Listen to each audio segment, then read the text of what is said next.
blood in the corner of your mouth. Stars are falling. All the dogs were howling. Streetlights were glowing.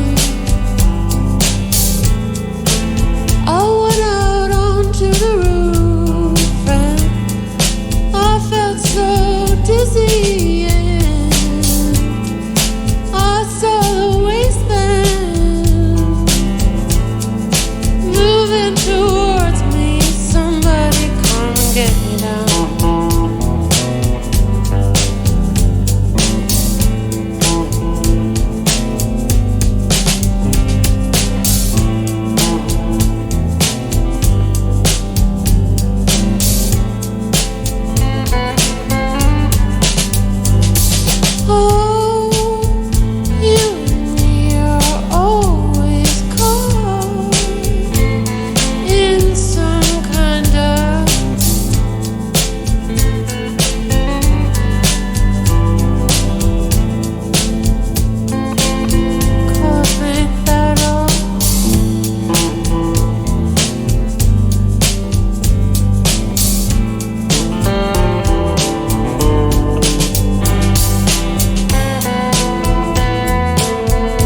the town. They called me a roving Jew.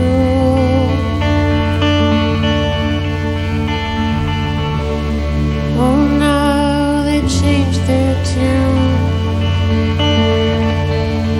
They call me Katie Crow.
And time for more live music from Aura Cogan. How are you doing? Good to have you here. Would you mind saying, introducing the rest of the band before the next number? Yes, absolutely. This is Kellen McLaughlin on guitar. We've got Finn Smith on drums. We've got Nancy Pite on bass. And we've got Ida Maidstone on synth. Fantastic. And what's the next tune you'd like to play? Holy Hells. Here we go. What's that? Ready? That's Aura Cogan live in session with Holy Hells. 2 more numbers to come. And again, thanks very much for being here. I like it. I don't know about you, Mark, but I like a group of musicians who do proper warm-up stretches before their performance, and it's a lesson to all of us. We never do it, Mark. Why don't we do warm-up stretches? Because we're not capable. All right, yeah. But you do, just letting the audience in on a little bit of the Yes. smoke and mirrors and all that kind of What stuff. do I do? You do your warm-up exercises for your throat, don't Many you? men. I do that one. Yeah. And I don't. Well, yeah, I'm not sure it makes any difference. It's a slight confidence thing. Many men. I would imagine that you would be worried if you didn't do it, that you were just going to be Exactly. absolutely terrible. So you've got to keep doing it now, haven't you? So, I mean, Nancy, you were doing some warm-ups with Aura earlier on. What kind of cosmic experience was that for you? It was quite beautiful. I highly recommend it. You guys should do that next time. Right, okay. Yeah, it won't be a pretty sight, but we'll give it a go. Okay. Now, can we talk about the LP, about Formless, from which you're playing 4 numbers tonight? We've had 2 of them already. You have said that it's a record that deserves to be played and benefits from being played with the full band. How did it work out that way this time, do you think? Well, actually, Finn, who's here with us tonight, arranged a couple of the songs with me, and we started with some of the arrangements by jamming while we were practicing, and I'd take little clips from the jams of like tasty little bits, and then write from there. And I don't know, I think for me it started during the pandemic, and I was alone and sad, and I kind of was fantasizing what the best musical situation would be, and it would be with I'm just going to take all of my friends on tour and have the big cute fun band and have a fun time, which is really nice after doing a lot of really kind of sad mopey folk songs. And with some dancing thrown in as well. I hope the audiences are moving about to tunes like Cowgirl and Feel Life. Well, it depends on the city. Oh, really? So what's the best dancing city so far in the dates you've done here? Sheffield. Of course it is. We're playing in a couple of days there. Oh, are you? Okay, you're back in Sheffield. Every time they throw down so hard. Well, I'll tell you what, that is throwing down the gauntlet, because obviously people who listen to this programme who then go and see you play later on down the line, they'll be like, Sheffield, you ain't having this. So that's Glasgow. You've got to show up properly, and of course, dear old London town thereafter, so with Sheffield in between. Nice. And also, this record came together from, in terms of ideas, from long dog walks. Is that right? And can you just describe, because we're here in sunny Manchester, but where you go walking and that sense of place that feeds into a record? I think, really the record came from like the long dog walks were really just this record came from a lot of pain. Like, I lost my dad, I was heartbroken, I was like struggling with a lot of the messed up stuff that's going on in the world, and this was my way of going through that grief and anger and finding some joy and finding some community and connection. I was really struggling with myself in a really serious way, and dogs are great for that, because my dog is just a big fluffy pierogi of love, and so he helped me, and the music helped to get from a place of real struggle to a good place. And I'd say that's one of my favorite things about music. Yeah, we had Ty Siegel in session just a couple of nights ago, and funnily enough, we ended up spending a lot of time talking about his dogs. Mr. Herman, who he told us is a big fan of Judas Priest. Yeah, and he's got a dog called Fanny as well, and he's actually got a song called My Best Friend, which is about both of his dogs. So, I mean, therapeutic. I've got 2 pooches of my own, and I wouldn't be without them. My dog comes to punk shows at our local punk house, and he dances with everybody. It's really cute. Of course. And so, is it right that you're based in Vancouver Island? That's right. Wow, I mean, I just want to put the cards on the table here. I was in Vancouver once. We did the Banff to Vancouver train, you know, which was amazing. And me and Trace, my wife, we were just desperate to go over to Vancouver Island and try and see the orca. You've got a resident... The resident orca. Oh. Yep, special. Is that like for you? Is that like just seeing a squirrel run up a tree? Is it like, oh, there's orca again? Yeah, there's a bear, there's a wolf, orca. there's a whale. Actually, I got to... Yeah, I mean, I guess we see whales pretty often. We need to take care of the water so we can keep on seeing them, you know what I'm saying? Yeah. But yeah, it's not a bad place, hey? You liked it? We'll make it there one day. And do you know what? One thing that we do really appreciate when artists come in and play for us is when you say beforehand, now, about swear words. Can we say this word? No, you can't. Can I say that word?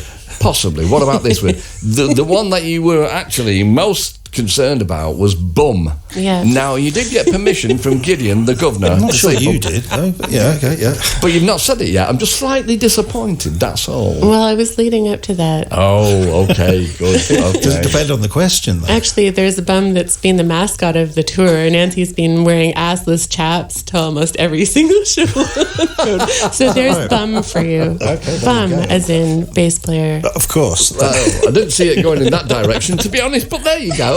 Now, rather clever. I think you have retuned your guitar for the next number yet, or yes, and that's ready to go. So thanks for doing that. And are you're going to play Katie Cruel next? Yes. Which originates, as do many old folk numbers, from Scotland And Ireland and England. But Scotland, as far as I know, I looked into it a little bit, and likely a few hundred years old, likely about a sex worker traveling with light infantry soldiers in Scotland. So that's, I mean, it's a really old song, and it's traveled back and forth all over the place. And you've recorded it twice now, yeah? Yeah, I recorded it 12 years ago in Spain with some really dear friends, and it just stayed with me. So this whole time I've been touring, you know, you have different relationship with songs, they come and go, and this one has stayed. It, for the most part, it always feels right to play. It always feels like it belongs in the set, and it's changed from kind of a excuse me. It's changed from at first being like a real grief song and like a lament to being something that's a little bit more fun. So once again, yeah. Fantastic. Great. Okay, so we're going to hear Katie Cruel and then Feel Life. It's Aura Cogan live in session here on Six Music. Aura Cogan live in session with Feel Life, and before that Katie Cruel. Absolutely splendid stuff. Those remaining tour dates, Dancing People, Thursday Glasgow Glad Cafe, then on Friday 28th the Hatch in Sheffield, and then Saturday the 29th the Lexington in London. And if nobody minds, I would like to dedicate those last two tunes to our friend and your friend Bernie. Bernie! Yeah, we all love Bernie. And just forgive me, one more thing. Kellen, do people tell you that you look like anybody else? I like to seize this opportunity when it arises. My bandmate, Liam, in another band, took a photo of me, and I look exactly like Garth from Wayne's World. I'm thinking of Walter Becker. Oh, that's a good one. It is, bad, mate. yeah. For a guitar player, that's pretty good. Yeah. It's the best I can do, mate, but it's a compliment. So, yeah, take it. I'll take it. Okay, thanks a Excellent. million. Thanks a million for dropping by. Thank you. Thank you very much. It was great. Thank you so much. Thank you.